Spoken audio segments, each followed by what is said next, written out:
저는 오늘 전도 얘기를 하려고 그럽니다. 전도. 지금 우리가 호세아서를 묵상하지만 요 바로 직전에 디모데전후서를 묵상했잖아요. 그때 받은 은혜가 커서 함께 나누고자 합니다. 자, 전도 부담스럽죠. 해야 하는 건 아는데 자기는 못한다고 생각하고 좀 잘 안 해요. 그런 건 전도부나 하는 거지 뭐. 특별한 은사를 가진 사람들만 하는 거라고 생각합니다.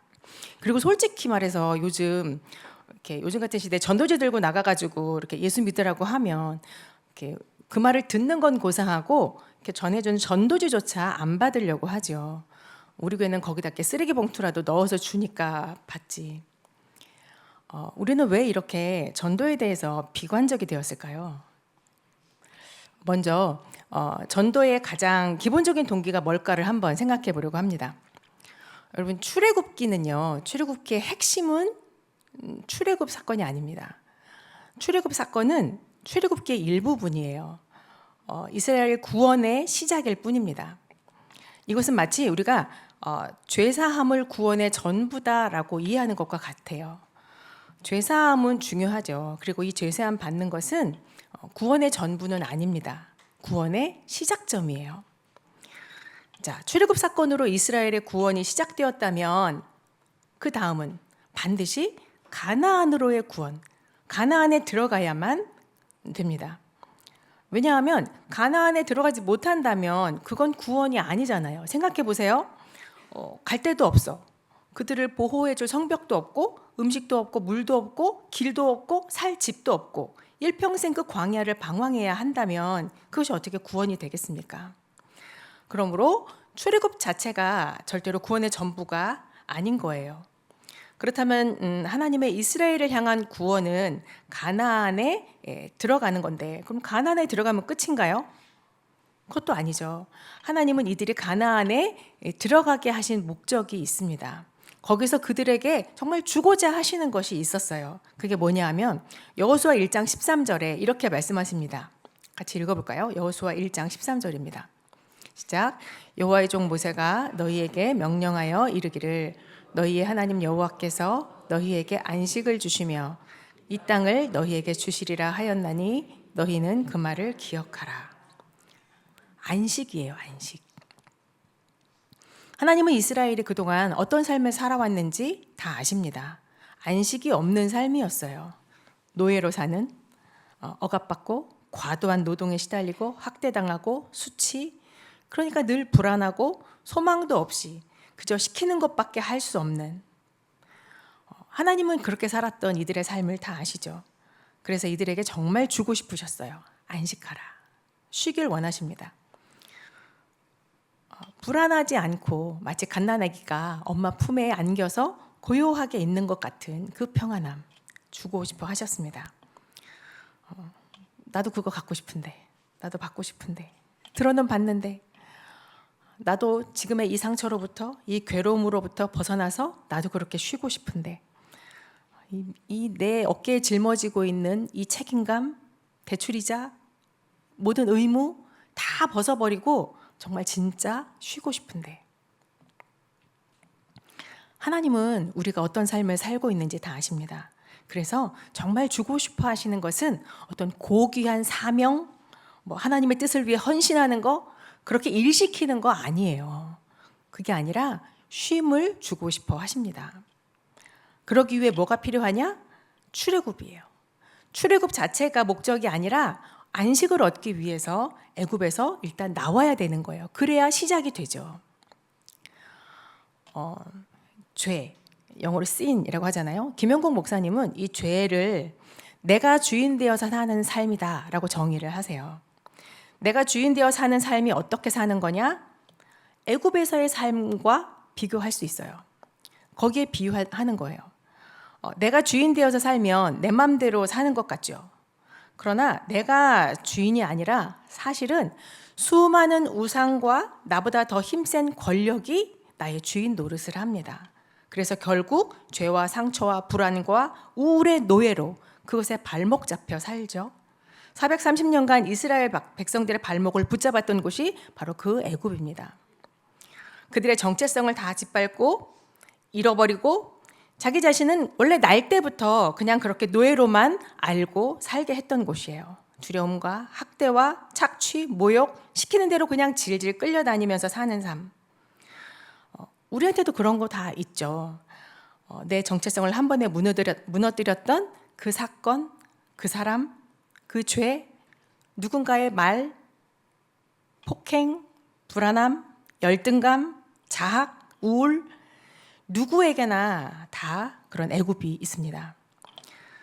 그런데 그 애굽에서 나오지 않는 한 가나안에 못 들어갑니다. 그런데요, 내 힘으로는 절대 거기서 못 빠져나와요. 결단한다고 나올 수가 없습니다. 나를 붙잡고 있는 그 강력한 애굽의 영향력은 전적인 하나님의 은혜가 있어야만 나올 수 있어요. 정권적인 하나님의 권능이, 그 손이 나를 사로잡으셔서 그 힘으로 나를 꺼내주셔야만 내 힘으로 그 죄를, 그 기억을 이길 수 있겠습니까?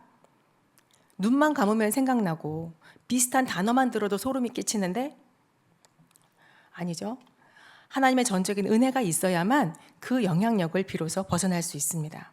우리가 예수님을 구세주로 믿고 산다는 것은, 구원받았다는 것은 그 애굽의 영향력에서 벗어나서 주님이 주시는 안식을 누리는 자가 되었다는 것입니다. 이게 얼마나 좋은지, 이게 얼마나 행복한지, 하나님과 화목하게 된 자들만 누릴 수 있는 이 쉼, 안식, 평안, 이게 너무 좋아요. 물론 안식을 누린다고 어려운 일이 하나도 없는 건 아니죠. 네. 그런데 어쨌든 이 안식의 가치를 알게 된 사람은 기특하게도 이런 생각을 하게 된단 말이에요. 야, 이게 이렇게 좋은데 내 삶이 예전과 비교할 때 너무 달라졌거든요. 그래서 예전에는 그 문제 앞에서만 서면 거의 본능적으로 내가 두려움에 떨거나 아니면 뭐 다투거나 어쩌면 기계적으로 거의 죄의 노예가 되는 것이 프로그래밍 된 사람처럼 그렇게 살았는데 이젠 안 그러거든요. 뭐 예를 들면 뭐 그 사람 얘기만 나오면 전에 내가 받았던 폭력과 억압과 그 억울함 때문에 치를 떨고 분노가 치솟았는데 그래서 몇 날 며칠씩 그 분노가 화가 가라앉지 않아서 몸살이 날 지경이었는데 근데 이제는 그 문제가 나를 건드려도 마치 죽은 벌레 건드리는 것처럼 내 안에 별다른 감정의 동요가 없어요. 신기하게도 내가 특별히 뭔가 노력을 한 것이 아닌데도 저절로 너무 평안해. 비로소 그 애굽의 영향력에서 벗어난 거예요. 이제 좀 숨 쉴 수 있게 된 거예요. 이렇게 좋은 걸, 이렇게 행복한 걸, 저 사람도 알았으면 좋겠네. 이런 생각을 하게 되는 거죠. 이런 생각을 한다는 것은 이제 내가 좀 성장했다는 거예요. 그래서 그제서야 전도하고 싶어요. 야, 이 좋은 걸 쟤한테도 전했으면 좋겠다 생각하는 거죠. 그런데 전도의 동기는 생겼는데 문제가 있어요. 전도하고 싶은 마음은 생겼는데 문제가 뭐냐? 내가 예수를 믿자마자 내가 출애굽하고 가나안 입성하고 안식을 얻기까지 이게 하루아침에 탁 이렇게 완성된 게 아니라 실제로는 굉장히 긴 시간의 흐름 속에서 이루어지는 거예요. 게다가 이게 전인적으로 일어나는 게 아니라 지극히 부분적인 일이잖아요. 부분적으로만. 그러니까 변하더라도 부분적으로 변해요. 그래서 나라는 사람은 지금도 여전히 계속 공사 중이잖아요. 그러니까 이런 나를, 이렇게 미숙한 게 많은 나를 과연 사람들이 좋은 사람이라고 봐줄까? 인정해줄까? 바울은 로마서 1장 16절에서 내가 복음을 부끄러워하지 않는다. 복음을 자랑스러워한다. 이렇게 말해요. 하지만 왠지 나는 그 자랑스러운 복음과 나란히 서기에는 부끄러워할 만한 것이 너무 많은 사람인 것처럼 느껴지죠. 그래서 그러니까 뭐라도 내가 내세울 만한 게 있어야 말이죠. 잘 사는 것도 아니지, 성공한 것도 아니지, 누가 부러워할 만큼 뭔가 된 것도 아니지. 그래서 괜히 말 꺼내기가 겁나는 거예요.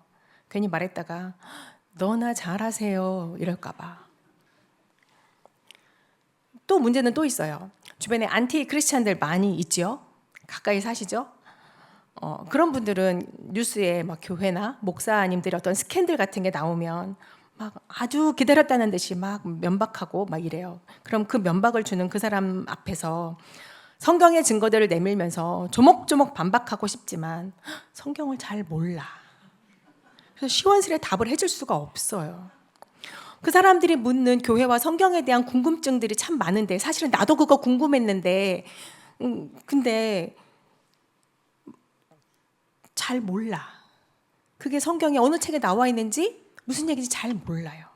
그래서 부끄럽고 입을 다물게 됩니다. 전하지 못하는 이유는 또 있어요. 아우, 요즘 세상에 누가 그런 걸 믿고 살아. 창조, 부활, 뭐 동정녀 탄생. 아우, 아직도 그런 걸 믿는 사람이 있다니 무식하게 시리. 그리고 오직 예수만 구원이라고? 아니, 그렇게 배타적이고 독선적인 태도는 너무 시대착오적인 거 아니야? 이렇게 비웃죠. 복음이 너무 지루하고 매력 없고 듣고 싶어 하지 않는 것 같아요. 우리는 분명히 복음은 능력이 있고 하나님은 지금도 그 복음의 말씀을 통해서 구원할 자들을 구원하신다라고 우리는 믿습니다. 그런데 하지만 우리가 거기에 담대히 뛰어들기보다는 우리는 스스로를 연약하다 생각하고 이 시대와 상황이 얼마나 암울한지에만 초점을 맞추어서 더욱 움츠러들면서 전도를 못하게 되는 합리적인 이유들만 찾게 되는 것 같습니다. 바울 이야기를 좀 해볼게요. 바울이야 뭐 전도를 밥 먹듯이 하던 양반이니까 우리랑 어떻게 비교가 돼 하시겠지만 에베소에서 바울이 복음을 전할 때 그 이야기가 사도행전 19장에 나옵니다. 바울은 그곳에서 몇 명의 제자들을 만났어요. 그들에게 안수하자 그들이 성령을 받아요. 그리고 그 사람들을 시작으로 말씀을 전하기 시작합니다. 두란노 서원으로 옮겨서 2년 동안 거기서 복음을 가르쳤어요. 사도행전 19장 10절에 이렇게 써 있어요. 같이 읽어볼게요. 사도행전 19장 10절입니다. 아니요. 네, 거기요. 시작. 2해 동안 이같이 하니 아시아에 사는 자는 유대인이나 헬라인이나 다 주의 말씀을 듣더라. 유대인이나 헬라인이나 그 아시아에 사는 자는 다 주의 말씀을 듣더라. 복음이 이렇게 굉장히 폭넓게 에베소에 뿌리를 내리기 시작했어요. 그러자 무슨 일이 일어났는지 아십니까? 사도행전 19장에 기록된 내용을 보면 너무 놀라워요. 병이 나아요, 사람들이. 근데 바울이 안수한 게 아니라 바울이 갖고 있던 손수건, 앞치마 이런 것만 갖다 얹어도 병이 나아요. 귀신들도 바울의 이름을 알아요. 듣기만 해도 바울을 두려워해요. 그리고 또 마술을 행하던 사람들, 주술을 하고 이런 사람들이 자기 발로 그 주술책, 주술에 쓰던 이런 도구들을 갖고 와서 자기들 손으로 불태웁니다. 굉장히 비싼 것들인데도. 또 더 웃기는 건 우상을 팔아서 생계를 이어가던 사람들이 더 이상 복음 때문에 장사가 안 되네? 그래서 바울과 바울의 동역자들을 고소하는 일이 벌어집니다. 이걸 지금으로 말하면 어떤 일인 줄 아세요? 교회가 복음을 전해서 사람들이 너무 바르게 살기 시작하고 그러니까 술집도 모텔들도 다 문 닫게 생긴 거야. 그래서 그 사장들이 불평하면서 교회 때문이라고 욕하는 거예요. 이런 욕 좀 들어봤으면 좋겠어요. 에베소 교회에 그런 일이 일어났습니다. 그런데 이렇게 놀라운 복음의 역사가 일어났던 에베소인데 사도행전 20장에 가면 바울은 그 에베소가 변할 거다라는 것을 예고합니다. 에베소 장로들을 불러가지고 바울이 이런 예고를 해요. 사도행전 20장 29절에서 30절까지의 말씀 같이 한번 읽어볼게요. 내가 떠난 후에 사나운 이리가 여러분에게 들어와서 그 양떼를 아끼지 아니하며 또한 여러분 중에서도 제자들을 끌어 자기를 따르게 하려고 어그러진 말을 하는 사람들이 일어날 줄을 내가 아노라. 예수를 따르는 게 아니라 자기를 따르라고 하는 사람이 일어난다는 거예요. 그게 누구예요? 에베소 장로 중에 지금 바울 앞에서 듣고 있는 그 에베소 장로 중에 하나가 교회 리더였던 사람 때문에 그 교회가 분열된다는 거예요. 그리고 디모데후서 1장 15절에도 바울이 이렇게 회고합니다. 그 뒷절 있어요. 아시아에 있는 모든 사람이 나를 버린 이 일을 내가 아나니. 사람들이 다 떠난다는 거예요. 상황이 안 좋아진다는 거죠. 그리고 더군다나 바울은 지금 이 디모데 후서를 기록하고 있는 이때는 바울이 두 번째로 로마 감옥에 투옥된 상황이었어요. 첫 번째 투옥할 때랑 상황이 다릅니다. 로마의 기독교 박해가 시작되던 무렵이었어요. 이제 곧 바울은 죽게 될 겁니다. 디모데는 홀로 에베소에 남겨지게 됐어요. 복음을 지지하던 사람들도 사라지고 있습니다. 바울은 그런 환경 속에서 디모데에게 이렇게 상황이 악화되었을 때 무엇을 해야 하는지를 알려주고 있는데, 그것이 오늘 우리가 읽은 본문 디모데후서 1장 8절에서 14절까지의 말씀입니다. 이 본문을 요약하면, 제 말로 요약하면 이런 거예요. 내가 로마에서 잘 되고 성공했더라면 좋았으련만 사형수가 되어버렸네. 그러나 부끄러워하지 말고 복음 때문에 고난받는 것을 당연히 여겨라. 여러분, 성경을 조금만 읽어봐도 고난이 우리에게 닥쳤다고 놀라워할 일이겠어요? 아니죠. 야고보는 고난을 기쁘게 여기라고까지 했는데 고난은 당연한 거예요. 자, 그래서 고난을 당연히 여겨라. 하나님이 우리를 부르셨던 것은 우리가 훌륭해서가 아니라 순전히 하나님의 은혜 때문이었잖니? 지금 상황을 두려워하지 말아라. 박해자들이 실제로 우리에게 할 수 있는 일은 아무것도 없어. 감옥에 넣고 죽이는 거? 그게 겁나? 그리스도를 위해 죽는 것도 유익하다고 하는 사람들한테 뭘로 두려움을 줄 수 있겠냐? 우리를 지키시는 분은 우리보다 크신 하나님이시다. 상황을 보지 말고 믿음과 사랑으로 올바른 가르침을 붙들어라. 바울은 그렇게 디모데에게 부탁하고 있는 거예요. 근데 저는 이 바울의 권면을 보면서 이런 생각이 들었습니다. 아, 바울이라고 해서 별다른 수가 있는 건 아니구나. 상황은 더 나빠졌고 그런데도 복음은 계속 전해야 한다면 그 상황을 견디게 하시는 하나님을 기억하고 그분의 말씀을 붙잡고 계속 믿어야 하는 거구나. 지금 바울의 얘기가 그거예요. 그런데 우리는 더 악화된 상황 속에서 하나님의 능력과 말씀을 붙잡고 복음을 전하기보다는 전도를 못할 수밖에 없는 합리적인 이유들을 더 붙잡으려고 하는 것 같습니다. 아까 우리가 전도를 못할 만한 이유들을 얘기할 때 그랬잖아요. 아, 내가 부족하고 내가 본이 안 되고 내가 성경을 잘 몰라서. 이건 내 문제잖아요. 그러니까 내가 어떻게 회개하고 내가 어떻게 개선한다 쳐요. 그런데 세상이 악해서 세상의 복음을 지루해하고 들으려고 하지 않고 관심 없어 하는 거, 이건 어떡하죠? 여러분, 세상이 정말로 복음에 관심이 없을까요? 세상적 가치에 물든 내 자녀, 안티크리스찬인 내 남편, 내 가족들, 그들은 정말로 그 어떤 것에도 흔들릴 수 없는 평안과 안식, 이것에 정말 관심이 없을까요? 여러분, 너진똑이라는 유튜브 채널 아세요? 너진똑 그 NJT 북이라는 채널인데요. 이 채널은 원래는 철학, 심리학, 고전문학, 인문학 이런 책들을 아주 이렇게 새로운 시각으로 읽어주는 그런 유튜브 채널입니다. 되게 인기 많아요. 그런데 이 채널에서 얼마 전에 기독교 3부작을 만들어서 예수님에 대해서, 성경에 대해서 리뷰한 그런 컨텐츠가 있었어요. 근데 이게 과연 재밌을까? 종교 이야기를 다루는 게 재밌을까? 이 너진독의 평균 조회수가, 이 채널의 평균 조회수가 50만 회예요. 굉장히 높죠. 근데 이 기독교 3부작 이 시리즈는 91만 회가 넘어요. 거의 2배죠. 또 3프로TV라는 유튜브 채널이 있는데요. 이건 시사 경제를 다루는 채널이에요. 그래서 우리가 잘 알만한 그런 애널리스트가 나와서 이렇게 진행하는 그런 프로예요. 그런데 얼마 전에 이 3프로TV에서 The Religion Project라는 것을 만들어서 했어요. 종교 이야기를 다루는 거예요. 불교, 이슬람교, 기독교. 근데 돈, 정치 이런 거에 관심 있는 사람들이 갑자기 종교 얘기를 하면 과연 봐줄까? 이 3프로TV는 평균 조회수가 2만 회 미만이에요. 별로 안 높아요. 근데 이 종교 시리즈는 무려 62만 회가 나왔어요. 이 중에 기독교를 다룬 콘텐츠가 가장 높은 조회수를 기록했죠. 아, 기독교인들이 다 소문 듣고 가서 봐서 그런가? 모르겠어요.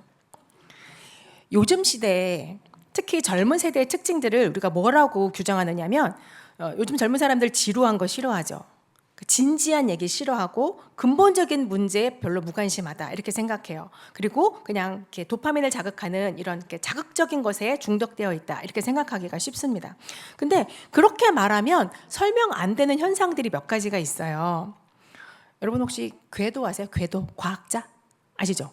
TV에서 자주 봤을 거예요. 얼굴 크신 그 과학자, 아니야 머리가 크신 궤도. 또 제가 좋아하는 막 이렇게 김상욱 물리학자, 유현준 건축학자 이런 사람 되게 좋아하잖아요. 강신주 이분은 철학자예요. 근데 순수 과학, 순수 철학 이거 되게 어렵거든요. 어렵고 지루해요. 다루는 내용들이. 근데 그런 사람들의 강연이나 유튜브 채널 엄청 많은 사람들이 몰려와요. 특히 현장에서 하는 강연들은 젊은 사람들이 엄청 많이 와요. 분명히 본질적인 문제, 지루한 거 이런 거 싫어하면 그런데 안 가야 되는 게 맞잖아요. 또 이단 사례도 잘 설명이 안 돼요. 그 연구에 따르면 신천지에 가장 많이 빠지는 연령대가 몇 살이냐면 10대 후반에서 20대 중반이라고 해요. 걔네들이 왜 빠질까요? 물론 처음에는 소외된 애들이라 관심을 보이고 사랑을 줘서 그것 때문에 진입하는 거 맞아요. 하지만 그곳에 가서 6개월 또는 1년 이렇게 지내면서 거기에서 뭘 교리를 배우잖아요. 아니 교리, 지루한 거 이딴 거 싫어한다는 애들이 그곳에 가서 이단의 교리에 흠뻑 빠져서 누구보다 진심으로 그 교리를 따르는 제자들이 된다는 겁니다. 요즘 시대를 대변하는 말들이 있어요. 단어들이 몇 가지가 있는데 그중 하나가 불안함이에요. 불안함. 열심히 일한다고 미래가 보장되는 시대가 이제는 아니에요. 그래서 물가 상승률, 집값, 부동산 상승률 이게 내 월급을 이렇게 넘어가요. 그러니까 치열하게 살 수밖에 없죠. 그러니까 불안함, 이 치열함 이게 요즘 시대를 이렇게 대표하는 단어들이에요. 근데 이걸 반증하는 사회적 지표도 있습니다. 뭐냐면 최고 자살률, 최저 출산율. 이런 상황이라면 여러분 삶에 대한 고민 안 할 수 없어요. 할 수밖에 없습니다. 미래가 밝은 것도 아니고 내가 열심히 일한다고 공정한 결과를 기대할 수 있는 것도 아닌데 그럼 나는 오늘을 왜 살아야 하지? 이런 상황 속에서 대체 어떻게 살아야 하는 거지? 진지하고 근본적인 질문을 할 수밖에 없는 시대라는 거예요.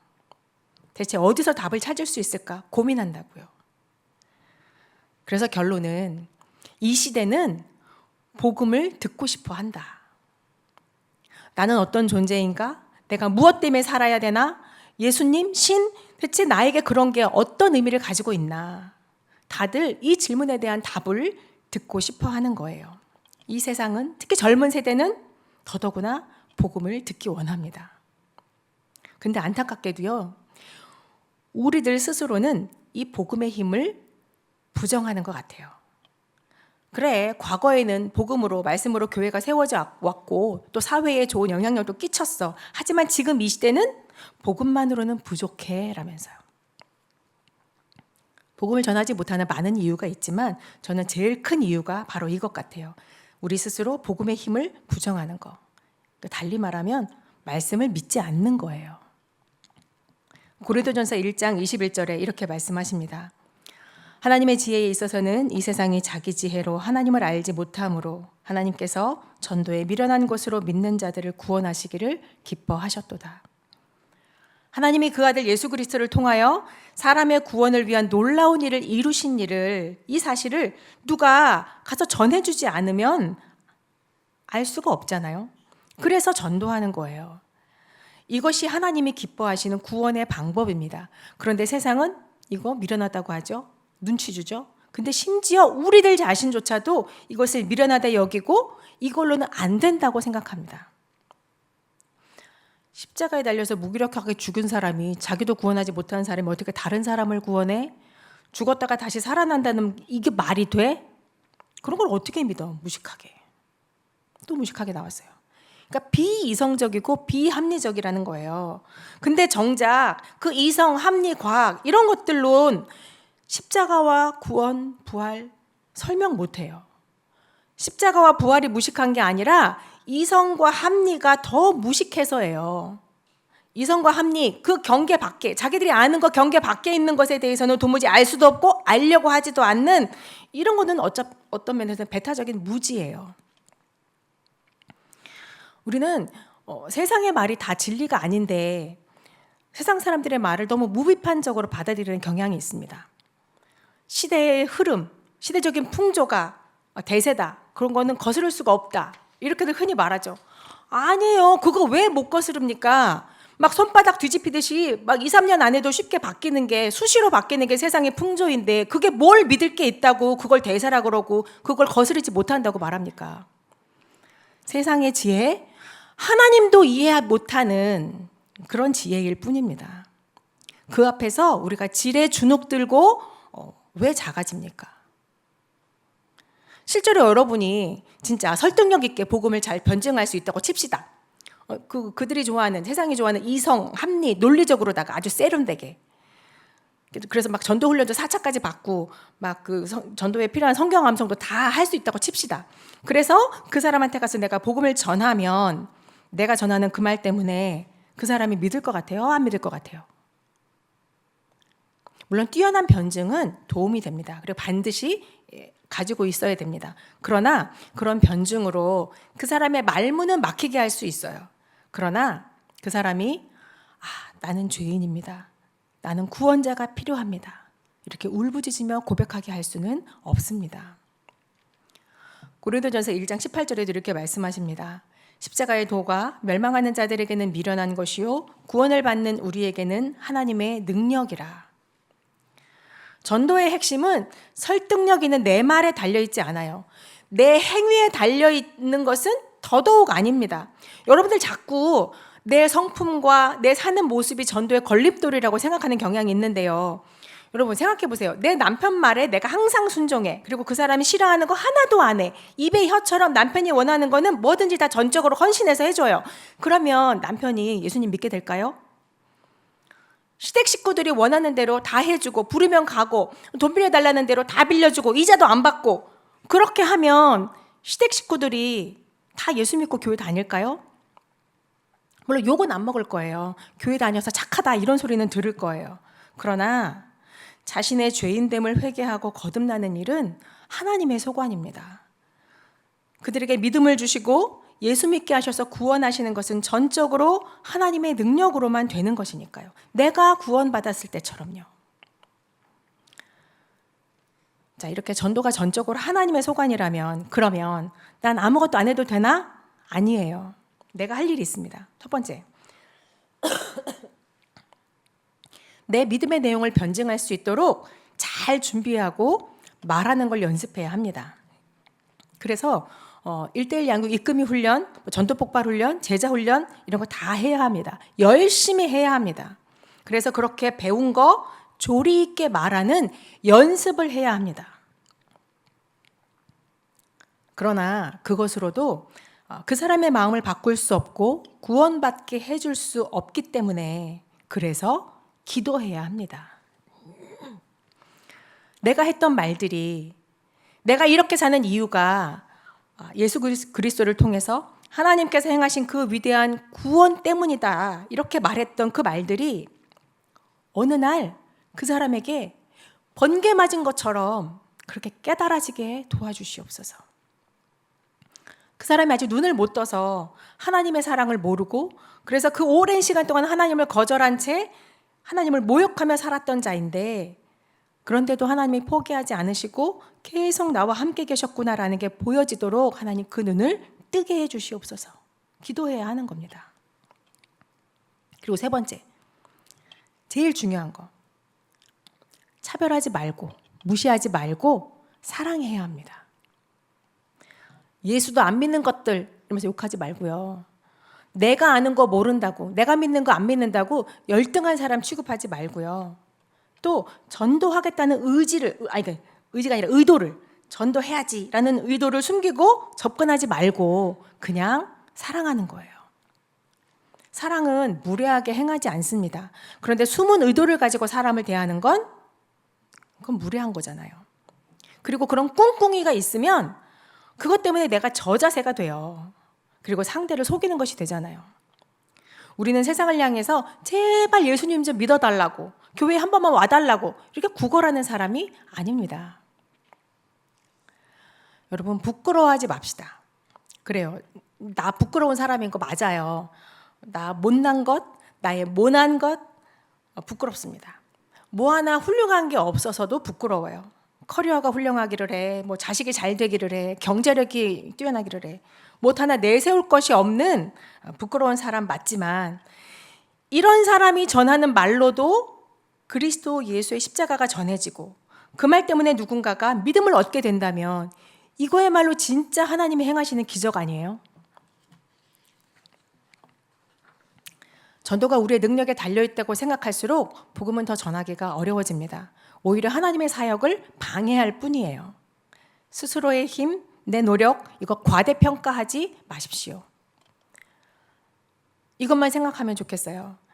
예수 그리스도의 핏부림으로 나를 살리셔서 출애굽시키시고 가나안에 들어가게 하셔서 안식을 주신 하나님. 그래서 내가 지금 누리고 있는 이 평강, 이 만족함 여러분 마음껏 누리면서 표현하고 사세요. 세상이 절대 흉내낼 수 없는 차원이 다른 삶의 방식으로 사세요. 정말 즐겁고 행복하게 사십시오. 간신히 마지못해 교회에 오는 거 그렇게 보이지 말고요. 그렇게 살다가도 뜻하지 않은 고난 찾아올 수 있어요. 그래서 그 고난 때문에 불편할지 모르지만 불행하지 않다는 걸 드러내면서 사십시오. 그리고 말하는 걸 연습하세요. 제발 말하는 걸 연습하세요. 교회 용어로 교회 문화적인 용어로 하지 말고 세상 사람들이 알아들을 수 있는 말로 내가 믿는 복음의 내용을 설명할 수 있도록 말하는 것을 연습하셔야 합니다. 그래서 너도 나처럼 살았으면 좋겠다. 전하는 자가 없으면 그들이 어떻게 듣고 어떻게 믿겠습니까? 물론 그때 그렇게 말할 때 거절당할 수도 있고 관계가 더 어색해질 수도 있겠죠. 그러나 결코 후회하지 않게 될 것입니다.